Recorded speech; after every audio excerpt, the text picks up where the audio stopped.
예, 환영해 주셔서 감사드립니다.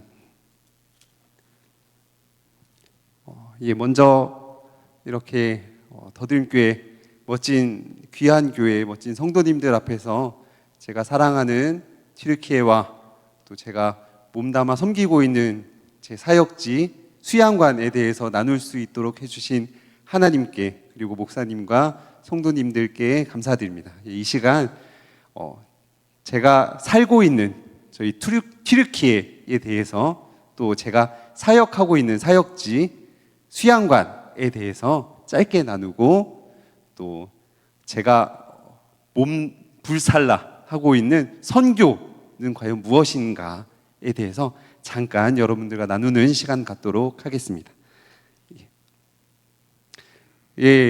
목사님께서 소개해 주셨던 것처럼 저와 아내, 그리고 11살 하음이, 9살 예성이, 도준 6살 도준이, 이렇게 5 식구가 함께 저희는 사역하고 있습니다. 제가 혼자, 저희 부부가 라고 생각하지 않고 저희 5 식구가 한 마음으로 함께 사역을 하고 있습니다. 먼저 튀르키예에 대해서 잠깐 나눠보도록 하겠습니다. 튀르키예의 정치를 이해하기 위해서는 3가지 요소를 잘 기억하면 좋아요. 그것이 하나는 정부, 하나는 대중, 하나는 군부입니다. 이것을 설명하기 위해서는 튀르키예가 어떻게 시작하게 됐는지를 좀 이해하는 게 좋은데, 오스만 투르크 제국, 이 큰 제국을 형성하다가 이제 몰락하기 직전에 1차 세계 대전으로 이제 다시 한번 일으키려고 하다가 패전하게 되죠. 그때 이제 거의 전쟁으로 무너져가는 튀르키예에 영웅이 등장합니다. 무스타파 케말 아타투르크라고 하는 이제 군인이었어요. 그 군인이 등장해서 이곳저곳에서 승리하면서 튀르키예 이 나라를 지키게 돼요.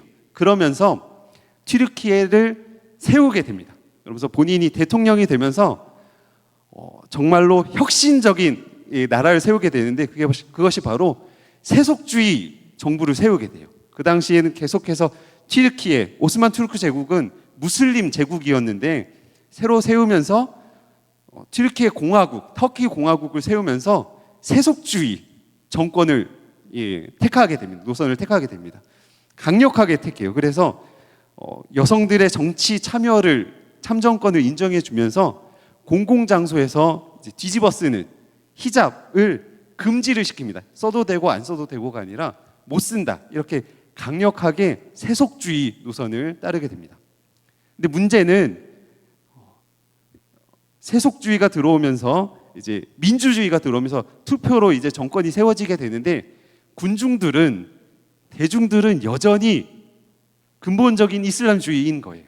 그러다 보니까 자연스럽게 친이슬람 정권이 세워지게 되는 거죠. 그래서 등장하게 되는 것이 군부입니다. 군부는 스스로 아타투르크, 튀르키예 공화국을 세운 아타투르크의 정신을 이어받은 후예라고 생각하고 있어요. 그러다 보니까 쿠데타를 일으켜서 무슬림 정권을 무너뜨리고 세속주의를 다시 세우게 됩니다. 이것이 1960년, 71년, 80년, 97년 반복해서 일어나게 돼요. 그러다가 2001년에 지금 현 대통령, 정권을 잡고 있는 에르도안 대통령이 실권을 잡게 됩니다. 이분도 친이슬람이에요. 이제 행보를 보면 오스만 제국의 영광을 재현하겠다, 약간 그런 이제 행보를 취하고 있는데, 그때 2016년에 다시 한번 쿠데타가 일어납니다. 그런데 정말 기가 막히게 이 쿠데타를 단 한 반나절 만에 제압당하게 돼요. 그러면서 이제 피해 숙청이 시작됩니다. 약 2년 정도 비상사태, 계엄령이 선포돼요. 그리고 2년 동안 군인, 경찰, 법조계, 교육계의 수만 명 사람들이 숙청을 당합니다. 힘이 쭉 빠지게 되죠. 그런 사건이 있었습니다. 그리고 에르도안은 지금도 현 대통령인데, 지금은 이제 힘이 점점 빠지고 있는 것 같아요. 2023년에 대선이 있었는데, 이제 그때도 에르도안 대통령이 당선이 되긴 했지만 처음으로 재투표, 재선까지 갔어요. 50%가 넘지 않으면 이제 1등과 2등이 재선을 하는데 처음으로 에르도안 대통령이 이제 비슷비슷하게 된 거예요. 50%를 넘지 않고. 그러다 보니까 처음으로 재선을 하게 되고 2024년 작년에는 지방선거들이 있었는데 큰 세 개의 대도시 이스탄불, 앙카라, 이즈밀이 모두 야당에게 최초로 넘어가는 일이 벌어지게 됩니다. 지금 튀르키예 정치 상황은 이렇고요. 경제 상황 살짝 알아보겠습니다. 환율표예요. 경제가 많이 어려운데 여러 가지 지표로 알 수 있는데 이것은 그래프는 1달러에 몇 텔레, 몇 리라인지를 나타내는 그래프입니다. 2019년에 1달러에 약 5리라 정도였어요. 그런데 지금 2025년 제가 오늘 확인해 보니까 40.6리라 정도 되더라고요. 알기 쉽게 표현하면 2019년 1월에 이제 1달러가 1,000원이었다. 그러면 약 8배. 지금은 한 8,000원 정도로 이제 리라가 곤두박질 친 거죠. 이러면 어떤 상황이 벌어지느냐? 이게 공식적으로 나온 인플레이션 지수입니다. 이거를 따라서 2019년에 1,000원이었던 물건이 지금은 얼마인지 따라가 봤어요. 그랬더니 지금은 2025년 4월에 9,400원까지 물가가 치솟은 거죠. 이게 평균적입니다. 평균. 어떤 특정한 것이 이렇게 올랐다가 아니라 평균적으로 모든 물가가 이렇게 올랐다.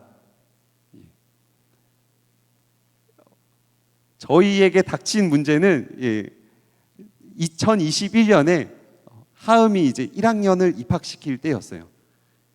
사립 학교 학비가 그 당시에 1년으로 한 200만 원 정도 했습니다. 그래서 10개월에 나눠서 내면 한 달에 20만 원 정도 감당할 수 있겠다 해서 사립 학교를 보냈습니다. 그런데 올라서 2023년에는 한 1년에 500만 원 정도 하더니 2024년에는 1년에 1,200만 원으로 오르는 거예요. 그래서 이제 저때 되면 이제 도준이 둘째 예성이도 이제 학교에 입학하고 2학년으로 올라갈 때였어요. 두 명이 같이 다니고 있을 때니까 안 되겠다. 우리가 감당하기가 힘들다 싶어서 2024년 9월부터는 이제 국립학교를 보내기 시작했습니다. 여기서 한 가지 나누고 싶은 부분은 저희 예성이에게 약간의 아픔이 있었어요. 이제 예성이가 잘 적응하고 좋게 튀르키예에서 잘 지내고 있었는데 한 가지 튀르키예 아이들, 현지 아이들과 있을 때면 입을 닫는, 한마디도 하지 않는, 그게 이제 어린이집 다닐 때부터 이제 그 당시에는 그런가 보다 기다리면 되겠다 했는데 초등학교 1학년 입학하고 나서도 이제 학교 선생님한테 연락이 온 거죠. 학교에서 애가 한마디도 하지 않습니다. 상담 선생님에게도 한번 데려가 봤는데 이상 없습니다. 잘 크고 있습니다. 그랬는데 이제 부모로서 학교에 가서 애가 아침부터 5시 끝나고 올 때까지 한마디를 하지 않고 집에 오는 거죠. 안타까운 마음에 어떻게 도와줘야 될까 고민하고 있는데 2024년 학교 문제가 이제 터진 거예요. 그래서 튀르키예는 이제 1학년 입학을 하면 그 선생님이 졸업할 때까지 같이 갑니다. 2학년, 3학년, 4학년.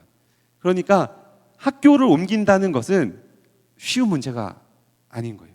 그 당시 정들었던 친구를 떠나서 다른 이미 익숙해져 버린 어떤 공동체 안으로 들어가게 되는 일인데 이 상황에서 우리 예성이가 이것을 감당할 수 있을 것인가. 예성이가 그전 학교에서 말은 안 했지만 그래도 신기하게 친구들을 잘 사귀었어요.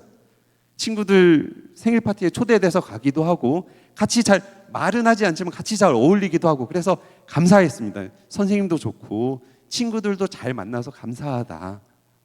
그런 상황에서 이제 새로운 학교, 새로운 반으로 옮긴다는 것이 아이들에게 어떻게 또 다른 아픔이 되지 않을까, 상처가 되지 않을까 많이 고민했었는데 어쩔 수 없이 학교를 옮길 수밖에 없었고, 그러고 나니까 아이가 말을 하기 시작하는 거예요. 이것을 보면서 깨닫게 된 것은, 때로는 우리가 우리 앞에 어쩔 수 없이 상황과 환경에 의해서 원치 않은 선택을 해야 될 때가 있는데, 어쩌면 그때 우리 하나님께서 일하실 때가 아닌가, 그렇게 생각을 해보게 되었습니다. 제 생각으로는 너무나 안타까운 선택이었지만 하나님 입장에서는 하나님이 일하실 기회였던 거예요. 기존의 친구들, 그러니까 예전 학교 친구들을 가끔 만날 기회가 있었는데 예성이가 다시 입을 닫더라고요. 어쩌면 그 학교에 있었으면 더 어려웠을 일들이 우리는 생각하지 못했는데, 계획하지 않았지만 학교를 옮김으로써 그것을 돌파할 수 있는 힘이 되지 않았나, 그렇게 생각을 해보았습니다. 예, 2025년 올해 3월 19일에 에크렘 이마몰루라는 분은 이스탄불 시장입니다. 새벽에 갑자기 이분이 체포가 되었어요. 문제는 제가 아까 말씀드렸듯이 지금 에르도안이 점점 이제 지지도가 내려가고 있고, 야당, 제1야당이 이제 뜨고 있을 때 저분이 차기 가장 유력한 대선 후보였어요. 그리고 경선을 바로 앞둔 직전에 갑자기 경찰들이 새벽에 들이닥쳐서 이분을 체포해 갑니다. 부패, 뇌물수수, 테러, 각종 혐의를 다 혐의가 있었고요. 그래서 정치적 탄압이다, 그래서 대규모로 이제 시위대들이 나와서 시위를 하게 되고, 현장에서 약 2,000명 정도가 잡혀가게 됩니다.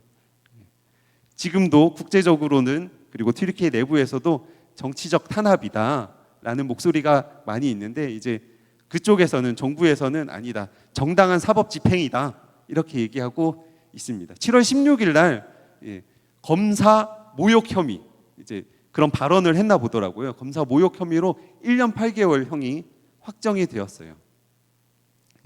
튀르키예 안에 정의와 공의가 세워질 수 있도록 함께 기도해 주셨으면 감사하겠습니다. 튀르키예 지진에 대해서 좀 나누고 싶은데요.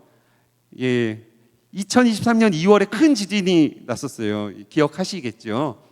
그 후 한 6개월 정도 지나서 이 지도에 보이는 동그라미들이 이제 지진이 난 표시들입니다. 8월 4일부터 8월 5일 만 하루 정도 사이에 발생한 지진들을 모아본 거예요. 약 90번 정도가 났고요. 지금 모여있는 저 부분이 그 큰 지진이 났던 지진대 지역입니다. 이게 단지 2년 전의 일이냐? 제가 그래서 어제 한번 찾아봤어요. 이건 올해 8월 4일부터 8월 5일 만 23시간, 만 하루 정도 사이에 났던 지진인데요. 많이 흩어져 있긴 하지만 총 78번, 78번 하루 사이에 지진이 났어요. 지금도 이스탄불과 이즈밀에는 전문가들이 얘기합니다. 이제 몇 년 안에 큰 지진이 날 거다라고 몇 년 전부터 계속 얘기가 되고 있어요. 지진의 위험 속에서 살아가고 있습니다. 2년 전에 있었던 지진에 대해서 좀 나누고 싶은데요. 2023년 2월 6일 새벽 4시 다 자고 있을 시간에 가지안텝라는 곳에서 진도 7.7이라는 지진이 났고요. 한 9시간 후 1시 23분에 또 다른 지진입니다. 여진이 아니라 또 다른 판에서, 그 지진으로 자극받은 또 다른 판에서 카하라만 마라시, 아이스크림으로 유명한 곳입니다. 터키시 아이스크림 있잖아요. 그곳으로 유명한 카하라만 마라시라는 곳에서 진도 7.6 이 지진이, 두 번째 지진이 또 납니다. 그래서 사망자 5만 명, 튀르키예 안에서만 통계낸 거고요. 시리아도 따로 한 8천 명 가까이 사망자가 있었고요. 부상자 10만 명, 건물 피해, 이재민들은 약 500만 명 이상 발생했습니다. 저도 이제 지진이 났을 때 하나님께서 마음을 주셔서 한 며칠 있다가 이제 지진 구호 사역 하기 위해서 갔다가 찍은 사진들이에요. 참사입니다. 함께 팀으로 이렇게 구호 물품 나누어 주는 사역 함께 했었고요. 저희가 이런 일이 있어서 한 지역 신문에 누군가가 어떤 팀인가 어디선가 이제 구호 물품을 나눠주면서 전도지를 끼워서 나눠준 거예요. 이게 지역 신문에 났어요. 그래서 이거 받지 말자 우리, 그런 이제 무슬림 사회 신문이죠. 이제 그 무슬림적인. 한편으로는 이게 자작극이다 그런 얘기도 있습니다. 우리는 그런 일을 하지 않았는데 뭐 그런 얘기도 있었지만 모르죠. 각종 단체들이 있으니까. 그래서 이제 우리끼리 얘기하기를 지금은 복음을 전할 때가 아닙니다. 지금은 사랑할 때입니다. 지금은 우리가 도움의 손길을 내밀어야 될 때입니다. 지금은 우리가 입으로 복음을 전하는 때가 아니라 우리 행동으로, 행위로 복음을 전할 때입니다. 이제 그렇게 해서 교회 이름 내지 않고 기독교 이름 내지 않고 구호 활동을 했어요. 그러고 나서 하타이 지역, 지진이 크게 났던 가장 유명한 지역인데 그곳 지역 이름이 하타이고 안타키아, 성경에서는 안디옥이라고 불리는 곳입니다. 그곳에 진짜 보수적인 곳이에요. 시리아랑 접경 지역이거든요. 그곳에 교회에 사람들이 들이차기 시작했다, 몰리기 시작했다라는 소식을 들었습니다. 사람들이 궁금했던 거예요. 너희는 누구니? 너희는 뭔데? 왜? 하면서 사람들이 몰리기 시작했다라는 소식을 들었어요. 저희가 이제 그냥 한국 사람이다 보니까 이제 한국 사람이 우리 도와줬다 해서 이제 고맙습니다 이제 표시를 한 건데요. 번역기를 돌려서 썼나 봐요. 근데 참 웃겼던 게 터키 말을 번역하면 괜찮은데 어떤 사람이 영어를 잘해서 영어를 번역기로 돌렸더니 저기 하트에 나와 있는 것은 한국 하트 칠면조가 됐어요.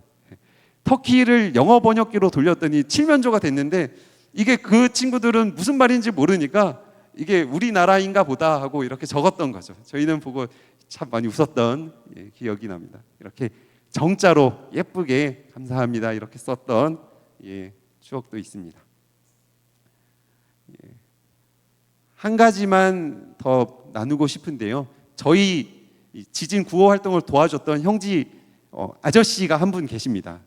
저희 구호 활동을 할 때 길을 안내해주고 마을을 소개해줬던 분인데 그분이 자기 집을 데려가서 그분도 집이 이제 지진으로 무너져서 이제 피해 와서 시골에서 살고 계시던 분인데 저 집을 보여주면서 저 보이는 저 창문 밑에 자기 딸의 침대가 있었다. 근데 그날 하필 새벽 전 밤에 친척 집 놀러 갔다가 딸이 집에 안 오고 이 집에서 자고 싶다, 친척 집에서 자고 싶다 떼를 부려서 화를 내며 돌아왔다. 근데 만약에 그때 딸이 왔었으면 생각만 해도 끔찍하다. 이제 그런 얘기를 하더라고요. 그러면서 자기 건물을 보여주는데 어떻게 된 건지 보이시나요? 그 아저씨가 있는 건물은 튼튼했어요. 멀쩡했습니다. 잘 서 있어요. 근데 옆에 있던 건물이 완전히 무너진 거예요. 옆으로 무너지면서 그 건물을 기댄 거죠. 그래서 어떻게 됐어? 물어봤더니 옆집 건물, 우리 건물 아니었으면 다 죽었을 텐데 우리가 기대주니까 다 살았다. 한 명도 안 죽었다. 이거 보면서 우리 그리스도인의 삶이, 우리의 삶이 이래야 되지 않을까? 이런 삶이 돼야 되지 않을까? 우리 가끔씩 간간히 힘들고 어려울 때, 우리 삶이 무너질 때가 있습니다. 여러분, 그때 우리가 튼튼해서 건강해서 잘 서는 것 참 중요하지만 더 나아가서 누군가 무너지는 삶, 쓰러지는 삶을 우리가 견뎌줄 수 있다면, 버텨줄 수 있다면, 그래서 나도 살고 그도 살 수 있다면 이것이 얼마나 감사하고 좋은 일일까. 결과적으로 두 건물 다 철거가 됐어요. 이 아저씨는 속상하죠. 옆 건물만 아니었으면 멀쩡했는 우리 건물이, 하지만 우리 삶에 조금 상처가 나더라도 함께 살 수 있는 우리 삶이 되면 어떨까, 좋지 않을까라는 기대를 해보게 됩니다. 조금 무거웠던 주제를 넘어가서 이제 한국 사람들은 모이면 우리는 노래를 하고 그렇게 흥을 돋굽니다. 근데 튀르키예 사람들은 모이면 춤을 춰요. 춤을 그렇게 좋아합니다. 이거 저희가 결혼식 가서 직접 찍은 동영상인데 혹시 재생 가능할까요? 예. 할라이라는 튀르키예 동남부 지역 전통 춤인데 저희가 참여했던 웬만한 파티에서 다들 손 붙잡고 춥니다. 예, 넘어가 볼게요. 예, 저희 하음이도 이제 4년이에요. 학제가 초등학교 4년, 중학교 4년, 고등학교 4년이다 보니까 저희 하음이가 5학년 올라가니까 초등학교를 졸업했어요. 졸업 발표회 때 춤춘 겁니다. 예, 웃겨볼까요?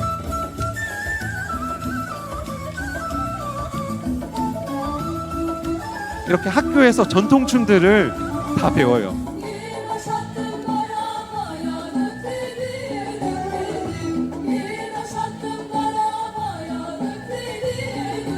예, 넘어가 볼까요?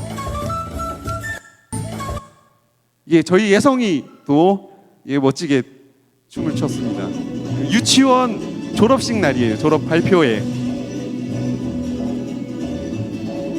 이것도 튀르키예 동쪽에 있는 카프카스라는 전통 춤입니다.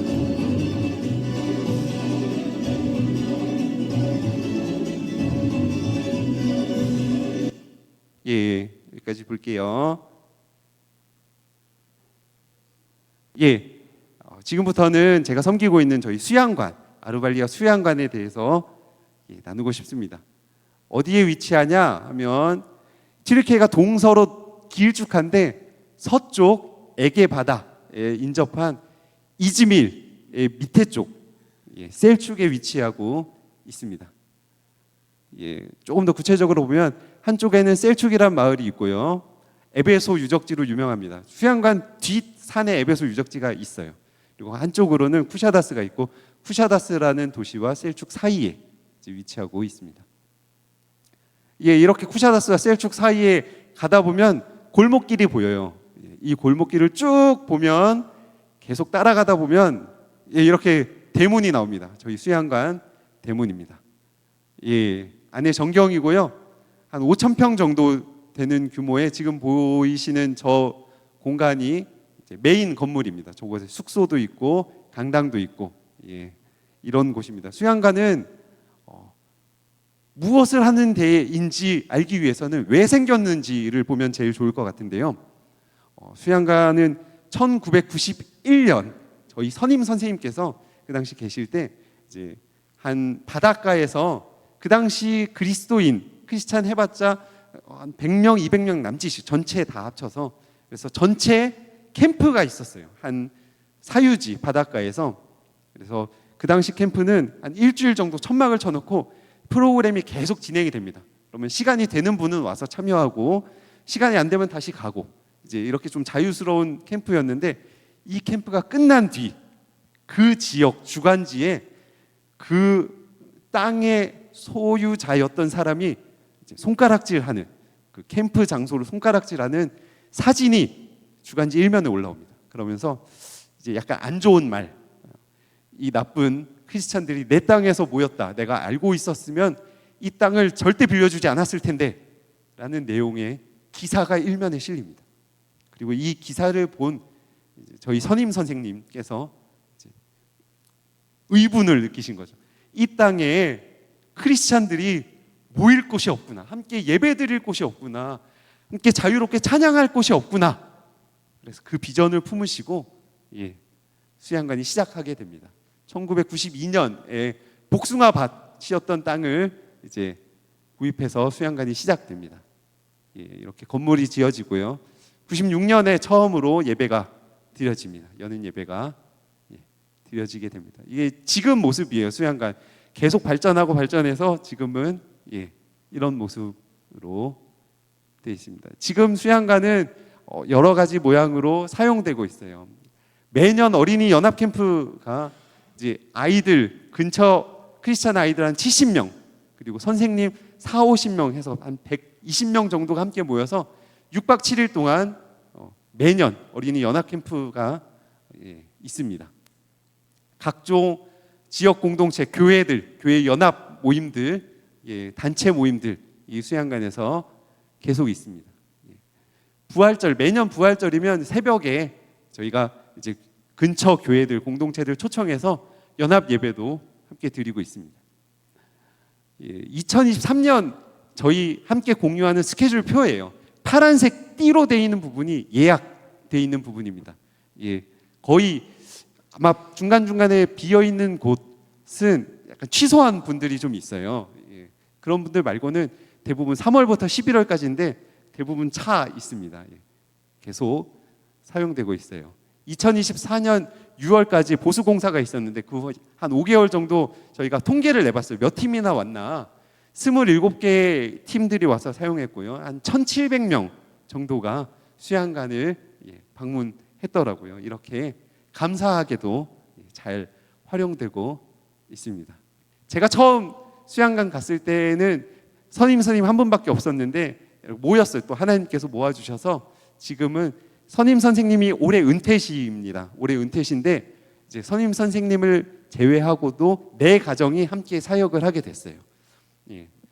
함께 사역을 하게 되니까 아름다움도 있고 어려움도 있더라고요. 그래서 아름답게 잘 연합해서 수양관을 이끌어갈 수 있도록 기도해 주시면 감사할 것 같고요.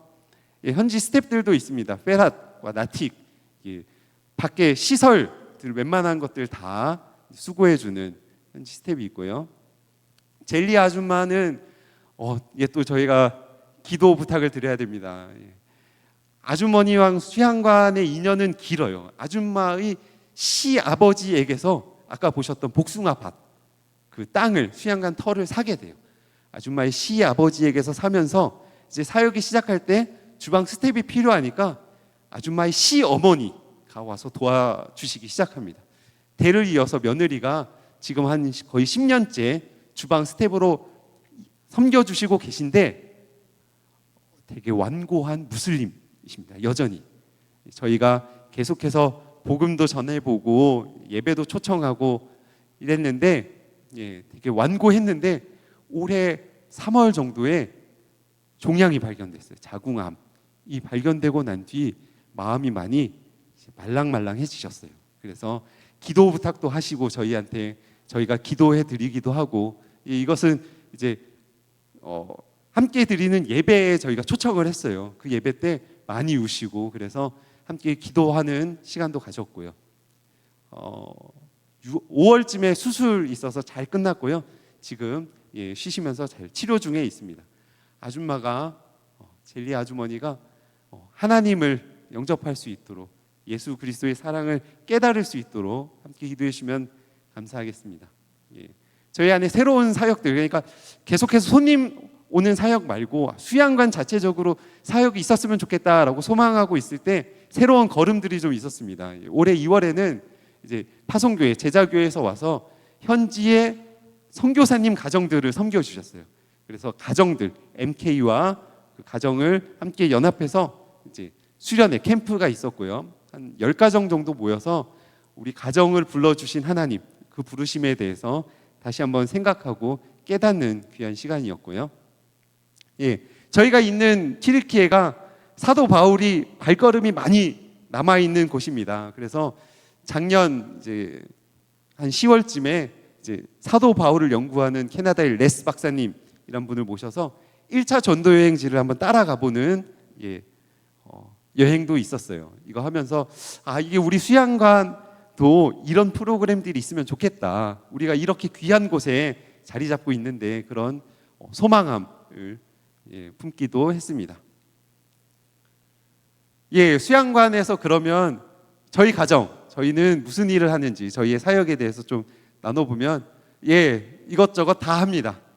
수양관에 필요한 일들, 시설 관리, 주방 관리, 농장 관리, 예약 받는 일들, 직원 관리들 그런 필요한 일들 하고 있고요.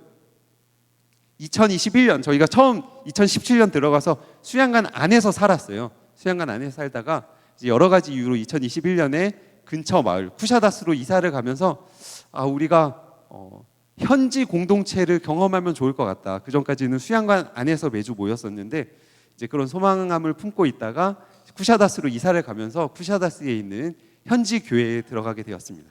그래서 함께 찬양팀도 섬기고 앞으로 이제 청소년부도 섬기게 될 것 같아요. 하루는 제 아내 이은진 선교사가 길을 가는데 이제 젊은 친구가 부르더니 혹시 한국 사람 아닙니까? 물어보는 거예요. 그래서 맞다 했더니 너무 좋아하면서 자기 한국이 너무 좋다 하면서 자기 친구도 좋아한다 하면서 3명이 만남이 이루어졌어요. 그래서 이제 몇 번 만나면서 단짝이 됐습니다. 옆에는 우정 팔찌입니다. 우정 팔찌. 우리 우정 영원히 하면서 팔찌를 나눴습니다. 3명이 비슷한 또래 같지만 저희 아내보다 약 20살 정도 어린 친구들이에요. 그래도 나이를 넘어서 친구가 되었고, 어젠가 저 20살 친구가 연락 왔다고, 아내에게 연락 왔다고 하더라고요. 나 너무 힘들다, 죽고 싶다. 튀르키예에서 청년들의 삶이 피폐합니다. 취업률도 높지 않고요. 경제도 어렵다 보니까 아르바이트 계속하면서 살아가는데, 그러다 보니까 힘들어하고 있더라고요. 저 영혼들 가운데 우리를 통해서 하나님의 복음이 흘러갈 수 있기를 간절히 소망해 봅니다. 새로운 소망을 우리가 줄 수 있기를 소망해 봅니다. 이 시간에 선교에 대해서 잠깐 나누고 마무리하려고 합니다. 제가 한 선교사, 성경 안에 있는 한 선교사님을 소개해 드리고 싶은데요. 성경에 선교사 하면 누가 생각나죠? 사도 바울, 바나바, 이런 분들이 제일 먼저 떠오르는데, 사도 바울은 이방의 사도, 이방인의 사도다 하면서 유대인의 땅을 넘어서, 그 문화의 바운더리를 넘어서 이방인들에게도 복음을 전했던 타무나 선교사입니다. 하지만 제가 오늘 여러분들에게 소개해드리고 싶은 분들은 사도 바울, 바나바 이전에 더 훌륭한 본을 보이셨던 분이십니다. 다들 아시겠지만 바로 예수 그리스도이십니다. 말씀 한번 읽어볼까요? 윗 말씀, 아랫 말씀 우리 한 목소리로 다시 한번 읽어보도록 하겠습니다. 시작. 말씀이 육신이 되어 우리 가운데 거하시매 우리가 그의 영광을 보니 아버지의 독생자의 영광이요 은혜와 진리가 충만하다. 다음이요. 그는 근본 하나님의 본체시나 오히려 자기를 비워 중의 형체를 가지사 사람들과 같이 주셨고 사람의 모양으로 나타나사. 아멘. 예수님도 선교사인가 이렇게 생각을 해볼 수가 있겠죠.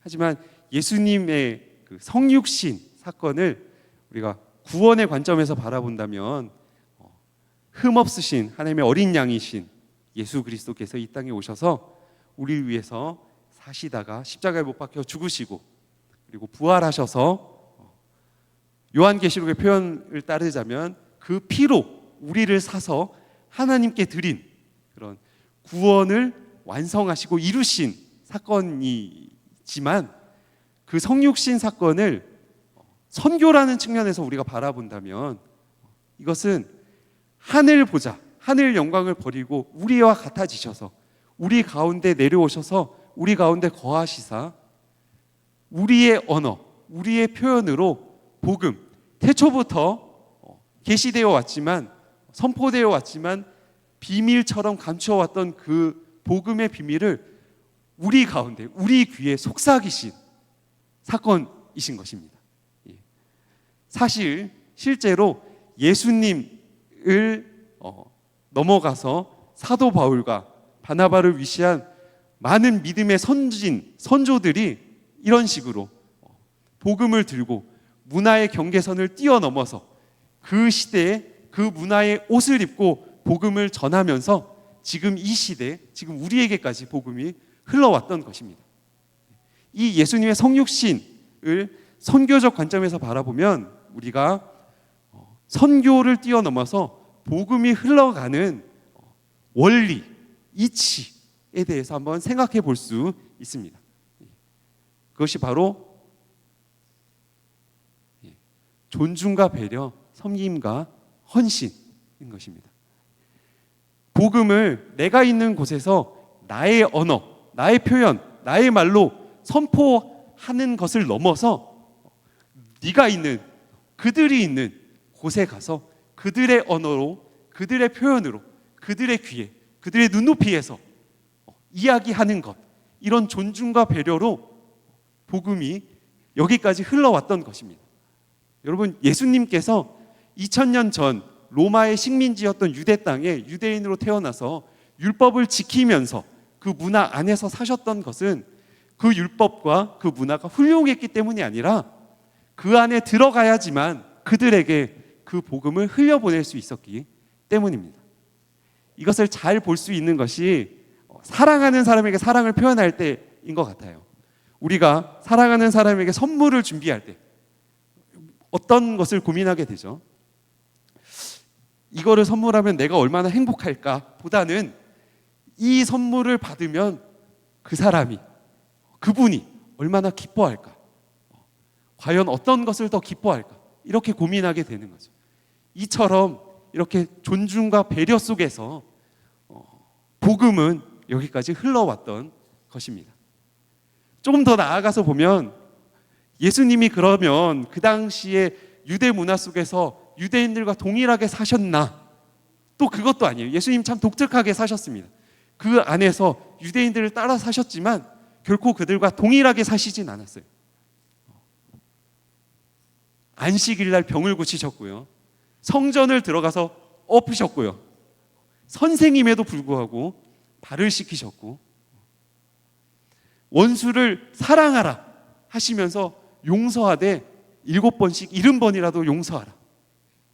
예수님이 선포하셨던, 드러내셨던 그 복음은 단순한 명제, 어떤 사실, 그래서 지적으로 동의하는 문제가 아니었습니다. 그것은 예수님께서 삶으로 보이셨던 삶이었고 하나님 나라의 어떤 문화, 삶의 태도였던 것입니다. 그렇기 때문에 이 문화를 우리 삶으로 받아들여서 우리 삶으로 표현하는 것이 중요한 것입니다. 그 복음은 단순한 명제가 아니기 때문에 우리 생명에 덧입혀지는 삶인 것이고 우리의 삶의 태도로 드러나게 되는 것입니다. 그리고 이 드러나는 삶의 태도들, 이 문화를 이 땅 안에 잘 드러내야 하고 드러낼 수 있는 곳이 바로 믿는 이들이 모여있는 교회인 것입니다. 세상과 다른, 십자가에서 밝게 빛났던, 져야만 승리하고 죽어야지만 다시 사는 그 진리가 밝게 빛났던 십자가에서처럼 우리 교회들도 그런 진리들을 우리의 삶으로, 우리 안에 드러나는 문화로 이 땅 안에 표현되었으면 좋겠습니다. 그리고 그때 제가 믿는 것은 이 삶에 힘이 있습니다.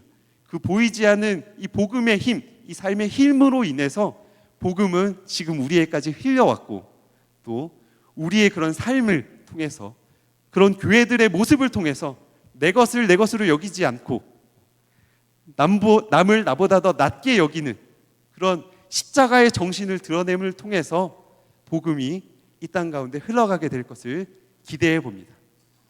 여러분, 저희 가정을 위해서 기도해 주면 감사할 것 같아요. 그 땅 안에, 튀르키예 안에 예수님께서 하늘 영광을 버리고 오신 것처럼 겸손하게 튀르키예 안에 살아갈 수 있도록. 하지만 우리 예수님께서 이 땅 가운데에서 복음으로 그 시대를 거슬러서 복음으로 사셨던 것처럼 우리 가정도 그 땅 안에서 복음을 우리 삶으로 드러낼 수 있는 가정이 될 수 있도록, 그리고 사랑하는 더드림교회 성도님들도 이 땅 안에서 겸손하되 담대하게 그렇게 복음을 드러내며 사시는 여러분들이 되시기를 간절히 축복하며 소망합니다.